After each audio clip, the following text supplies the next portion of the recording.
Eksperiment o'tkazib bermoqchiman. Biz har doim mana bolalik paytimizda ovqatlanamiz. Mana bu yerda suv bilan guruchimiz bor. Suv guruch buni tiniq qilib ko'rsatgan.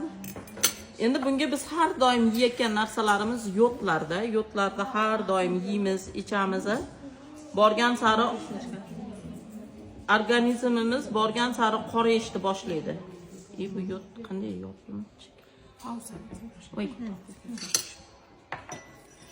Ashi yeb ichganimiz sari men bunday bo'lib organizm qorayishni boshlaydi-da.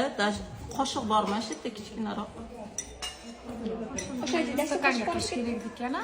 Ha, ko'rinib turgan stakan yaxshi edi. Gruppaga tashlaymiz. Bizni dashi ichki organizmlarimiz ham uni ichida guruch bor. Guruch singari men bunday bo'lib qorayishni boshlaydi-da. Hamma organimiz shunday bo'lib qorayadi.